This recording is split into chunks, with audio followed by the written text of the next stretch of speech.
Oi, pessoal! Vamos falar um pouco mais sobre bronquiolite e trazer as novidades de 2024 que envolveram esse tema e o vírus sincicial respiratório. Só recapitulando o último episódio, que está muito legal, recomendo que ouçam, que vejam no YouTube.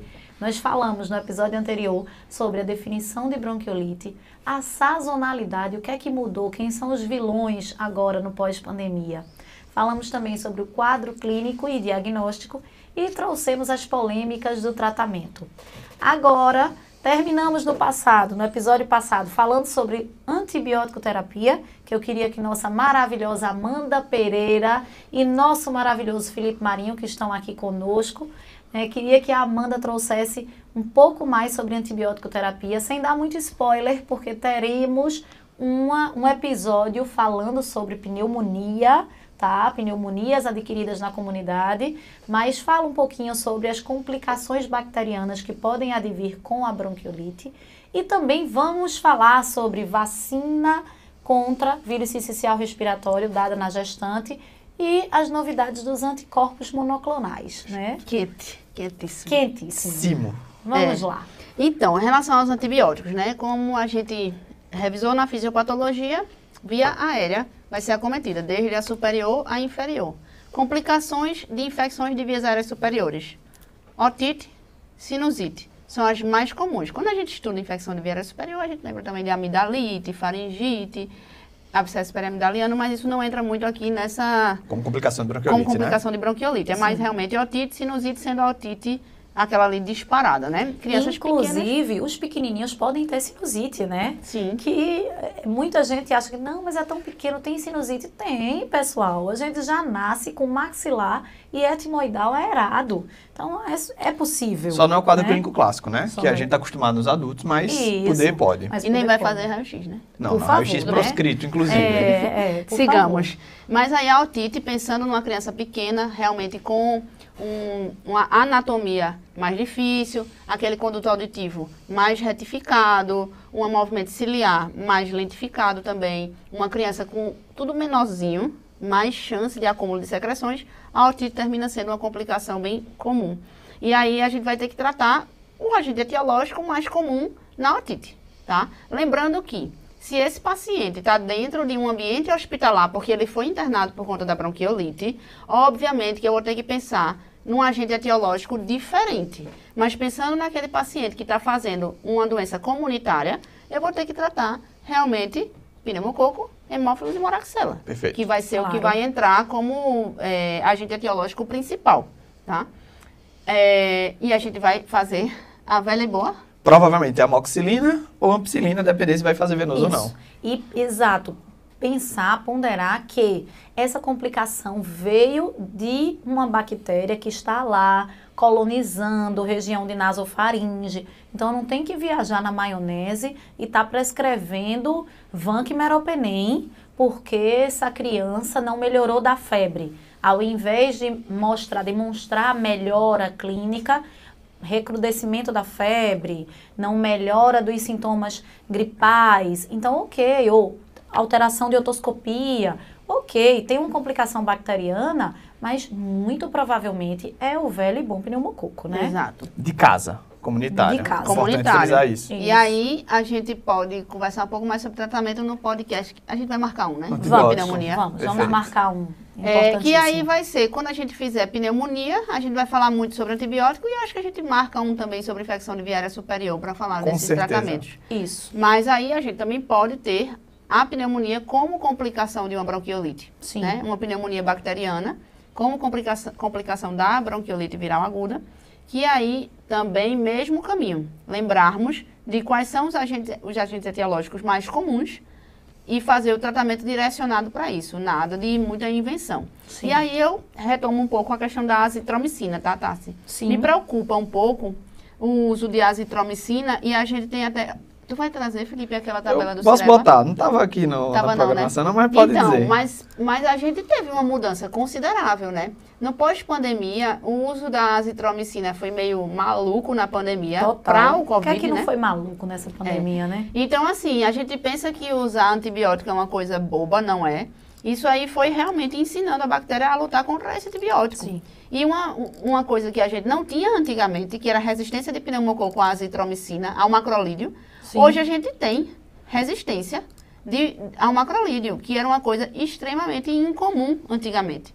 Então, assim, a gente não pode chegar e prescrever à torta e à direita, porque eu acho um antibiótico super fácil de prescrever. Uma vez ao dia. Uma vez ao dia, 5 dias, uma dose super confortável, a concentração é fácil da gente calcular Isso. e a quantidade de remédio é pequena para a família administrar. Aham. Então, termina sendo uma prescrição frouxa. Isso, Né? E a gente isso. não pode fazer isso. Não. Então, poxa, não é porque é tudo fácil e a gente não consegue fazer uma explicação dessa doença que eu vou fazer uma prescrição para me livrar daquele paciente. Claro. E ainda mais não sendo a droga de escolha para agente etiológico. Perfeito. Quem estiver nos vendo pelo YouTube, dá uma olhadinha no que, Felipinho, uma tabelinha que ele colocou aí. Explica pra gente essa tabelinha aí. Então, essa tabela é do Cireva 2023, que é o Cireva mais recente, e é sobre o pneumococo, tá? Então, é de Streptococcus pneumoniae. E se vocês observarem, o macrolídeo testado, ele não foi a azitromicina, que é o que a gente usa na prática. Ele foi testado com a eritromicina. E a resistência para menores de 5 anos chega a ser de 60%. Então, nós temos aqui, né, 2/3 dos pacientes acometidos pelo pneumococo, eles vão ser resistentes ao tratamento com o macrolídeo. Então, assim, é importante frisar sobre essa prescrição, né, desenfreada do macrolídeo para qualquer situação e que provavelmente a gente está perdendo a possibilidade futura de usar em quem realmente tem indicação, que são os pacientes alérgicos, na maioria das vezes. Então, 62% de resistência nos menores de 5 anos. Os É alérgicos muito considerável. à amoxicilina. Isso, né? aos É beta-lactâmicos, né? Exato, é o que a Isso. gente faz. Eu uso para você sem indicação. Sim. E você, a bactéria cria resistência. E aí a sua criança, que mora com você, pega essa bactéria. E eu não posso usar nela porque ela tem alergia. Sim. Mas ela tem alergia, eu precisaria usar. E não vou poder. E não vou poder porque a bactéria não vai morrer com esse antibiótico. Então, Sim. a gente vive esse cenário hoje em dia. Isso. E por isso também que a gente, às vezes, tem que fazer tantas associações de antimicrobiano. Sim. Né? Às vezes, a gente está pegando também situações, não de pneumococo, mas de outras bactérias que têm resistência. Do pneumococo também, né? Mas assim, a gente está pegando resistência, na Sim, verdade, de tudo. de tudo. Mas precisando fazer em algumas Até de situações... outro parasitário? Eu não ia nem chegar nesse ponto. Mas precisando fazer em algumas situações de doença comunitária, Sim, antibióticos que antes a gente podia reservar para um tratamento de doença hospitalar. exato. E vamos eu sei que esse tema Ele é antibiótico terapia nos deixa muito nervosos, né? Até porque nossa formação foi muito semelhante e aí na nossa casa, no nosso berço de pediatria, isso é muito, né? A CCIH fica no nosso pé e a gente tem que justificar, prescrever o porquê. Um beijo para a doutora Suzana, maravilhosa, que eu sou fã número 1. Pelo menos agora a justificativa ainda é digitada, antigamente era na mão. Antigamente era cara a cara, prescrever o porquê, né? Pois é, verdade. Esteja na ponta da língua para justificar. Então, o que é que acontece? Eu sei que esse é um tema legal, mas vamos voltar para as inovações, porque eu também quero Com compartilhar certeza. Temos que essas falar. inovações maravilhosas. Inclusive, nós temos uma Eu acho que vale paciente mais a aqui. pena perder tempo disso. Sim. Perder tempo de antibiótico. Na Quando a pneumonia. gente Perder fizer não, ganhava. É Ganhar. verdade, desculpa. Sim, Ganhar. exatamente. Quando a Quando a gente gente conversar fala de sobre pneumonia. isso. Exato. Olha, nós temos aqui, pessoal, uma paciente que ela usou, né, era uma gestante na época, e usou a vacina contra vírus sincicial respiratório. Tu foi, Amanda? Ela cogitou ir para os Estados Rapaz, Unidos. já ia dizer, a Maria, Amanda, então, tudo. Não, veja só. Como eu não cheguei foi a conseguir isso? usar, né? É. Eu quis usar. Eu pensei que tu tinha usado. Não, Não, ela já vendia, a vacina já vendia nos Estados Unidos e na Europa. Sim. Na época que eu poderia tomar, na idade Sim. gestacional compatível. Mas como existiam riscos associados, que a gente vai comentar, eu não tive autorização da minha médica de fazer. Ela disse que se já estivesse aqui eu iria tomar a vacina, mas para viajar, me expor a uma viagem, para tomar essa vacina, ela não autorizava. Então eu não consegui fazer por conta disso. Certo. Mas o custo era muito alto. Sim, eu entendo. Eu, no contexto de ser pediatra e de conhecer. Tu vendia um rim, tava tudo certo. Oxi, eu conheci o que foi a bronquiolite, tá? Assim, naquela época que a gente fez a residência, que a gente tinha paciente entubado na Sim, enfermaria. total. Mas a Meu menina Deus não do tinha céu. dúvida, não. Era de vender o carro pra ir mesmo. Com Não certeza. tinha pra onde, não. É. Agora, E realmente... Bequinha nasceu em que mês? Abril, né? Feito Foi. Júlia, de abril, abril. Então, assim, É pra pra mim endoidar. era É, isso, entendeu? é. Mas, assim, e é uma coisa que hoje eu tenho dito para as pacientes que têm a condição de fazer e que eu atendo na consulta pré-natal, que realmente não deixem perca de oportunidade, fazer. né? Isso, E aí, exatamente. Filipinho já colocou aqui pra gente, vejam aí no YouTube, o estudo, né, do New England, que foi Perfeito. publicado abril de 2023, então, um ano Recente, e pouquinho né? aí, super recente, né? Porque o Academia de Pediatria é isso, atualizadíssimo, eu amo. Então, Vamos lá, diz aí, Filipinho, e esse estudo é o a quê? vacina que a gente tem, tá certo? Aqui no Brasil, é uma vacina da Pfizer. Ela teve esse estudo aqui de fase 3 publicado no ano passado, em abril de 2023. É um estudo bem interessante e eu vou mostrar só os dados para vocês verem o grau de mudança na evolução da doença naqueles pacientes que nasceram de mães que foram vacinadas. Então foram aproximadamente 7.400 participantes, né, mães, Um N bem grande. que foram colocadas no grupo de intervenção Certo. e do placebo. E observem que aqui são pacientes que tiveram doença severa. E aqui são os dias após o nascimento em relação a esses eventos. E a diferença ela é marcante. Nós temos a faixa do placebo ali numa taxa cumulativa de incidência de 2%, enquanto nos pacientes que foram filhos de mãe que receberam a vacina de 0,5%. O azul é o placebo. Perfeito, e o azul laranjinha de aqui baixo. e o grupo, né, o caso e o grupo controle. Sim. Se vocês observarem, nós temos uma eficácia que chega a aproximadamente a 80% em relação à redução de doença grave associada ao vírus sincicial respiratório. E isso vai desde os 90 dias pós-nascimento até os 180 dias. Então, se mantém Perfeito. uma excelente Uma proteção. eficácia, né? Então, Uma imagina, proteção. aplico na época da sazonalidade, né, um pouco antes da época da sazonalidade, e aí meu paciente vai receber os anticorpos já formados pela mãe, a criança nasce, e aí ela vai estar ali exposta a um período de transmissão alta do vírus sincicial respiratório, mas a chance dela ter uma doença grave causada pelo vírus sincicial respiratório, que é o principal agente etiológico da BVA, reduz de maneira drástica. E assim, Felipe, mas é só doença grave, e o mais legal é que Não. Também. Vê comigo que doença aqui leve. também pacientes atendidos.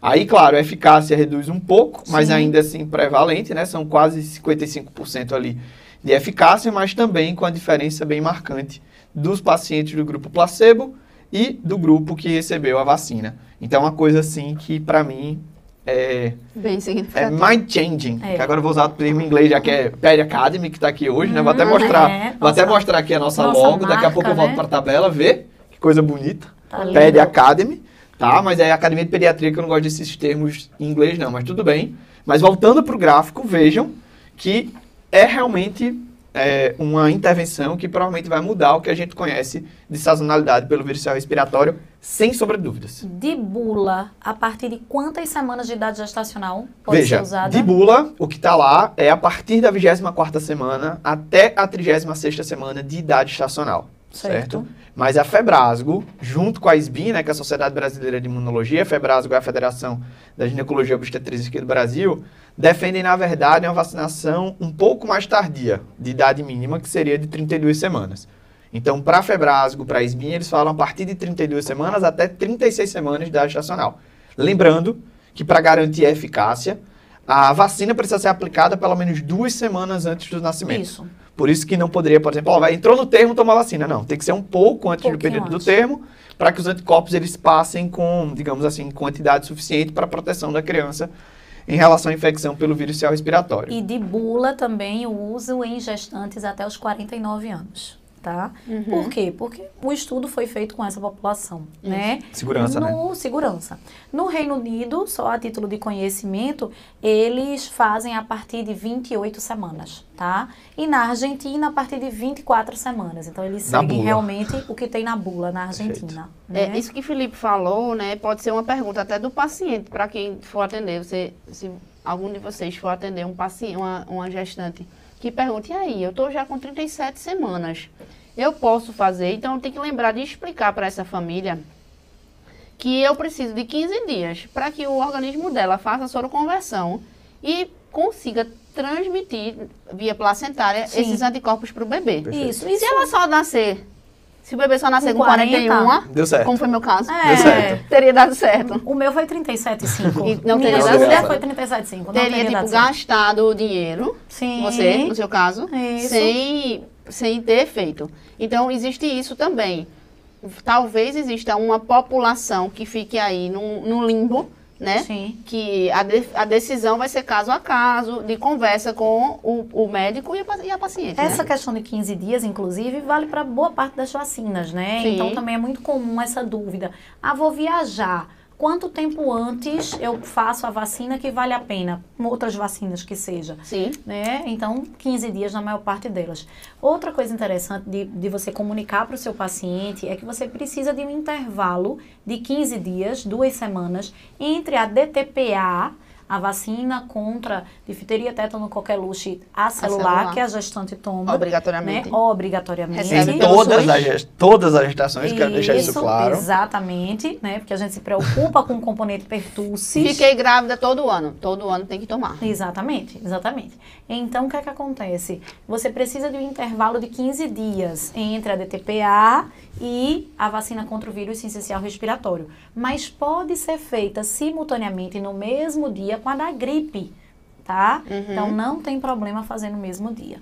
Outra coisa que eu acho que vale a pena a gente falar, já que o público da gente é um público que provavelmente está vendo isso aí na internet, é que existiu, né? Esse estudo aqui da própria Pfizer em relação ao estudo de fase 3 de segurança para uso da vacina, ele não mostrou associação com eventos adversos aumentada, mas outros estudos posteriores, eles trouxeram a associação com prematuridade.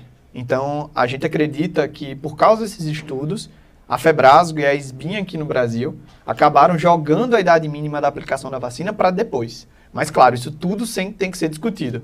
Ah, tenho lá uma gestante de alto risco com incompetência cervical, que precisou de cerclagem, tem um alto risco de ser prematuro.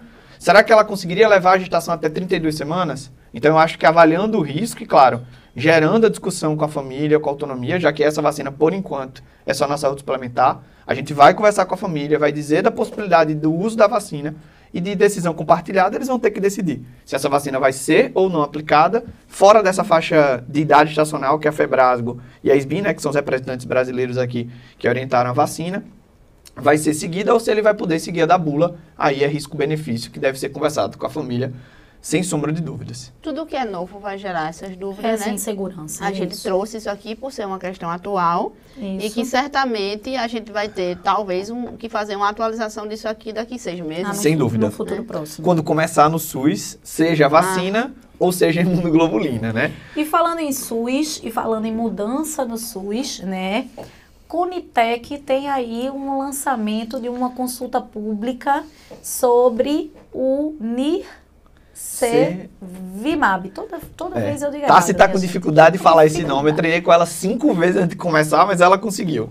Parabéns, Tassi. Nirsevimab. Muito obrigada, Felipe. Nirsevimab. Nirsevimab, deu certo.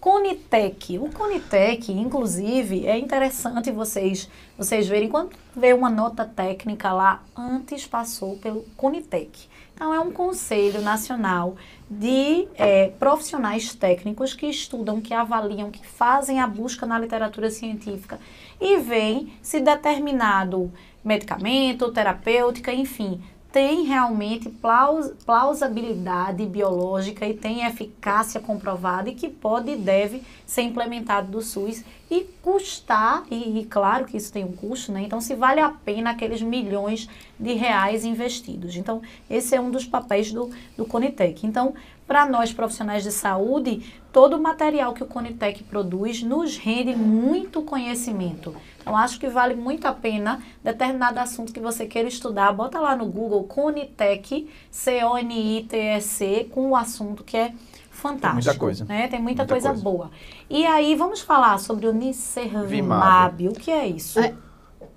Diz aí. Antes dele, Conte-me. já que ele é uma novidade, Certo. o que a gente tinha antes? Vamos falar do antigo. O Tá. Palivizumab. Fala, Amandinha, do Não, Palivizumab. porque assim, o Palivizumab, eu imagino que a grande maioria das pessoas já ouviu falar sobre ele. Eu acho, na verdade, que a grande maioria das pessoas Não desconhece ouviu. sobre Perfeito. ele, viu? Perfeito. Então, pensando nos médicos, tá bom. tudo bem. Médicos, Então, médicos. Se você não trabalha com neonatologia de alto risco, se você não trabalha em hospital pacientes... terciário, conhece não, viu? Verdade. Então, vamos lá. Existe já, hoje, um anticorpo monoclonal usado para bronquiolite. Liberado pelo Ministério da Saúde. Importante frisar isso. Caríssimo, incluso no inclusive. SUS. Para um grupo específico que tem direito de receber pelo SUS. Que é, por sinal... O Palivizumab. Isso. E esse grupo específico? Menor ou igual a 28 semanas? Então, de bula ele é mais, né? Mas só o que pelo o SUS paga? O SUS custeia para menores de 28. Isso. Menor ou igual a 28 semanas. 28 semanas, 6 dias para baixo. Resumir. Isso. Exatamente. Pacientes com cardiopatia. Sim. Pacientes com broncodisplasia. Perfeito. Inclusive, não é toda cardiopatia congênita. É a cardiopatia congênita com repercussão, né? E aí o SUS paga o uso desse anticorpo até 2 anos nesse paciente, Cardiopata e doença pulmonar crônica da prematuridade. Perfeito, são os dois, beleza? São os dois. E nos prematuros, até 28 semanas e 6 dias, o primeiro ano. É porque nesses outros pode ser, no da crônica da prematuridade não, mas o cardiopata pode ter sido termo, tá? Só para lembrar. Da prematuridade, realmente, eu gostei da sua Exatamente. Porque se a criança foi termo e tem uma cardiopatia com repercussão, ela também vai ter direito. Haja visto, por exemplo, o paciente com síndrome de Down, que muito provavelmente tem um defeito do septo atrioventricular. Então, uma cardiopatia de hiperfluxo.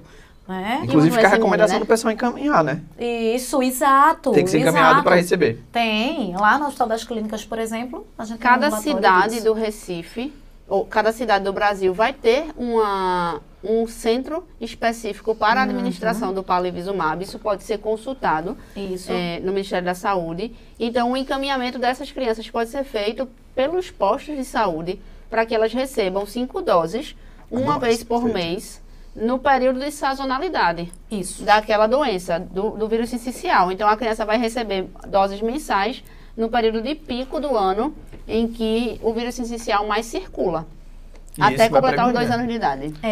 O problema é que como o Palivizumab tem uma meia-vida curta, ele precisa ser feito mensalmente, né, Amandinha? E é isso que vai...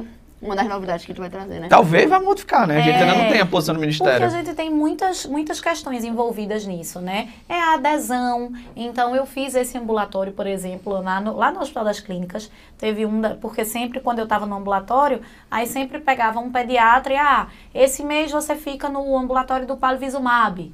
Então, a gente recebia, como somos a referência, a gente recebia de vários lugares. Então, é uma mãe que vem do interior fazer. Aí, esse mês ela vem. No mês seguinte, faltou carro, né? O transporte da prefeitura não rolou. Ela estava sem dinheiro para vir. Pronto, a criança não tomou. Dose perdida, né? Então tem esse problema. Aí, vamos de novidade, então? Novidade, então. Então, Palivizumab é liberado pelo Ministério da Saúde hoje. Idade gestacional menor do que 28 semanas e 6 dias. Na verdade, 28 semanas e 6 dias para baixo, até 1 ano. Cardiopatas com repercussão, doença pulmonar da prematuridade com repercussão até os 2 anos, tem direito. Então, seriam 2 sazonalidades para esse grupo populacional de comorbidades.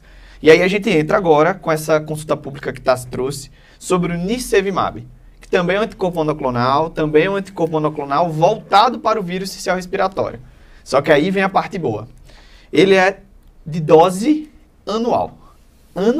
Uma vez por ano. Não tem esse negócio de ir 5 vezes no período para aplicação. Então, a gente aplica o Nirsevimab uma vez por ano. E os estudos com ele foram feitos também na população que não é prematura, que não é prematura extrema ou prematura ali com menos do que 30 semanas, 32 semanas, 36 semanas, 37 semanas. Ou seja, não teve estratificação desses grupos de maneira objetiva. Então, eles foram colocados no grupo geral, claro. Que os pacientes com comorbidades, os pacientes que foram muito prematuros, também vão se beneficiar. Inclusive, eles têm até uma indicação diferente da aplicação do Nirsevimab. Mas os pacientes que hoje não estão nem na política de usar um anticorpo monoclonal para prevenir o vírus sincicial, em teoria com o Nirsevimab, poderiam fazer com benefício muito marcante. Eu acho que isso é importante. Um detalhe que eu acho que também vale a pena a gente mencionar para o pessoal e para quem não conhecia o Palivizumab até agora. O Palivizumab é uma imunização passiva, né? E aí, a diferença? É uma vacina? E aí, Amanda? Não, então, é o conceito de anticorpo monoclonal, né? Acho que Perfeito. vale a pena a gente dar eu uma acho revisada. que acho que vale. As medicações terminadas em AB, né? A gente decora assim, né? Tá De ótimo. antibody, É. né? Então, são medicações que entregam o anticorpo pronto para a criança. Por isso que o que faz sentido é a gente fazer naquela fase da sazonalidade. Sim. Vamos lá. Os meses de sazonalidade são definidos de março, abril, maio, junho, julho, ou fevereiro, março, abril, maio e junho, dependendo um pouco da região do Brasil. Isso. Não adianta eu chegar em setembro e fazer a medicação, porque ele vai ter lá a meia-vida, que o Felipe explicou, e quando chegar a sazonalidade, não vai estar mais anticorpo circulando no corpo daquela criança. Então, sendo o anticorpo pronto, eu preciso fazer quando ele está para ser usado, digamos assim. Já a vacina, que aquela gestante recebeu, vai fazer ela produzir anticorpos, e esses anticorpos que ela produziu são anticorpos que agora vão ficar com ela. Sim. Porque o sistema imune dela gerou aquela memória. Sim. Vai passar para a criança. O que passa para a criança, um dia vai embora. Isso. Assim como das outras vacinas que a gestante toma e que passa para a criança Sim. também. Quanto tempo vai durar, não sabemos. Mas a gente sabe também Pelo o quê? estudo, Que 180 provavelmente, dias. No mínimo. No mínimo. provavelmente uma mãe vacinada tem menos chance de ela contrair o vírus sincicial Sim. e passar para aquela criança que está tão perto dela naquela fase inicial Perfeito. da vida. Claro. Então, assim, a gente vai ter o efeito da passagem no anticorpo e a gente vai ter um efeito que chama de estratégia de casulo, né? Sim. Como a gente faz com a DTPA, por exemplo. Sim. E aí eu acho que é interessante do Nirsevimab, que assim como o Palivizumab, são anticorpos monoclonais, são imunizações passivas, tem uma época ótima da sua aplicação, que seria naqueles períodos um pouco antes da sazonalidade, a gente começa a sua aplicação, mas eu acho que de diferença do Nirsevimab para o Palivizumab é isso. A população sem doença, sem prematuridade, também se beneficia marcantemente do seu uso. E aqui, ó, agora na tabela, eu estou trazendo um estudo que foi da Espanha, tá certo? Da Catalunha, que foi uma das primeiras regiões que teve a aplicação do Nirsevimab, em grande escala. E aí vocês observam que nós temos uma linha cinza e uma linha preta, e lá de novo, ó, eventos cumulativos em relação. A linha cinza é o grupo que não recebeu a imunoglobulina, a preta que recebeu a imunoglobulina, e os dias aqui nessa linha de baixo. E o que a gente observa? Que há uma grande diferença também na casa dos 70% a 80% de redução na admissão hospitalar. É assim, absurdo a diferença. E veja, aqui não teve nenhuma estratificação sobre idade gestacional, sobre comorbidades. Aqui foi todo mundo recebeu, né, o Nirsevimab na sua aplicação. E o outro gráfico agora é sobre admissão em UTI. Então, um era hospitalização e esse na UTI também mostrando uma diferença maior do que os 70% na redução da admissão em UTI. Então, a doença que trazia muita preocupação, que a gente já discutiu, que o tratamento ele é muito mais de suporte, não há um tratamento assim, uma bala de prata que resolva a bronquiolite. Então, a gente está falando aqui do que há de melhor na pediatria, que é a prevenção, a não ocorrência. E assim, minha suspeita é que a gente vai ter uma mudança absurda na sazonalidade, Isso. que já está acontecendo em outros países. E aí, olha que interessante. Ele pode ser feito desde o nascimento, tá? Por via intramuscular ou subcutânea, dose única. Então, de Anual. repente, vai sair da maternidade e vai ser feito. Feito hoje, a gente faz vitamina K ao nascer e diminuiu drasticamente a doença hemorrágica do recém-nascido. É uma vantagem Né? dos anticorpos monoclonais, né? A grande maioria a gente pode fazer na via subcutânea. Sim. Então, isso vai facilitar muito a adesão em muitos Exato. lugares do mundo. Não tem interferência com as outras vacinas. Tem problema fazer hepatite B, tem problema fazer BCG, que são vacinas que fazemos ao nascer. Não tem, tá? E o custo disso? Não é barato, né? 2.000, para ser bem assim, R$2.098. Esse é o custo. Eu trago o Esse é o texto custo aqui de do uma Conitec. pessoa, né? É. Mas É o custo de uma pessoa. Vai ver. Ele coloca nessa própria consulta pública que para a população proposta, que é a população proposta pelo Conitec, foram os menores, se eu não me engano, de 30 semanas, deixa eu ter certeza. Isso, até 29 semanas e 6 dias. Então, o Conitec defendeu o uso do Nirsevimab para pacientes até 29 semanas e 6 dias ou pacientes com comorbidades. Aí, os com comorbidades não tem limite de idade gestacional. Isso. E ele falava o seguinte: para a proposta, o impacto orçamentário era no primeiro ano de 413 milhões de reais, totalizando 2,3 bilhões em 5 anos. E aí ele deixa claro que para a população elegível ao Palivizumab, há uma economia na aquisição da tecnologia de 49 milhões no primeiro ano e uma economia acumulada de 205 milhões em 5 anos. Ou seja, eles compararam Com o o custo palivizumab. com o palivizumab, Que já mostrando que o nirsevimab aparentemente vai ser custo efetivo, né, melhor custo-efetividade do que o palivizumab, que é o que a gente usa atualmente. Então, uma medicação que eu acredito que no futuro ela vai ser aplicada para todas as crianças como se fosse uma vacina Isso. do PNI. No começo, logo que eu li, eu até fiquei frustrada. Poxa, então 30 Eu continuo semanas. frustrado, só para deixar claro. Não, mas aí depois eu tô otimista com o futuro. Certo. Porque, Exato. veja, passando nessa primeira leva e vendo a eficácia, aí vão vir estudos pós, né? Sim. É feito hoje, a gente olha para trás e Pneumo 10, que foi instituído em 2010. 2010 foi um dia desse. Quando você faz os estudos pós a Pneumo 10, que entrou no PNI em 2010, o número de casos de pneumonia grave despencou. Então, isso dá força para entrar pneumo 13, né, que hoje só dá pelo CRIE, mas vai entrar no futuro muito próximo. Então, passando 30 semanas, hoje em dia a gente diz, porque vai ser mais barato, vai ser economia, né?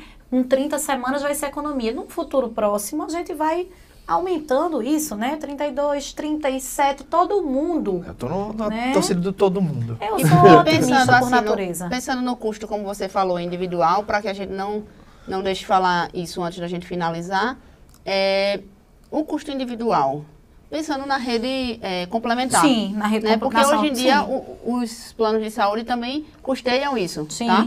Para os pacientes que estão dentro da indicação. Isso vai cair consideravelmente. Hoje em dia Sim. a gente tem uma parcela da população também usuária dos planos de saúde e a gente tem uma parcela da população também que faz a compra dessa vacina Sim. particular. Então, na hora dessa vacina, não, desculpa, usei o termo errado, desse anticorpo. Desse anticorpo. Perfeito. Essa pessoa que precisava comprar 5 doses do palivizumab gastava, vamos supor, 5 mil reais Sim. e vai comprar uma dose do nirsevimab Nirsevimab. e vai comprar e vai gastar isso. 2 mil. Exatamente. Então, assim, a gente vai ter uma repercussão de economia também na saúde complementar. Isso. Não que isso seja importante para a tomada de decisão do SUS, não é isso que vai usar, mas isso é importante no impacto em saúde pública da quantidade de crianças doentes. Sim. E as crianças doentes transmitem entre crianças doentes, Claro. independente da classe social. Exatamente. Né? Então, os vírus circulam e são democráticos. Sim. Né? Sim. E Exatamente. aí é isso que a gente vai ver. A longo Perfeito. prazo, a gente vai ver um controle mais equilibrado, digamos assim, da doença. É. Perfeito. Exato. Eu gostei do Nirsevimab. Eu Gostei. sou do time. Inclusive, assim, só para trazer dados mais atualizados, principalmente do Hemisfério Sul, a gente tem dados do Chile, que foi o primeiro país do Hemisfério Sul que está aplicando o Nirsevimab para toda a população, com a redução nas infecções pelo vírus respiratório na casa dos 81%. Com a redução drástica na sazonalidade, que a deles, né, foi bem menor do que a sazonalidade em anos anteriores. Então, eu acho que isso é preemente, Vai chegar, é vai chegar. discutido. E, inclusive, se você tem interesse nesse tema, já tem aí a consulta pública para você acessar. Então, aproveita lá para acessar e dar a sua opinião, tá bom? Perfeito. É isso aí, pessoal. Então, se liga nos próximos episódios, porque a Academia de Pediatria tá Tá bombando. Gostei. Tchau, pessoal. Tchau, tchau. Valeu.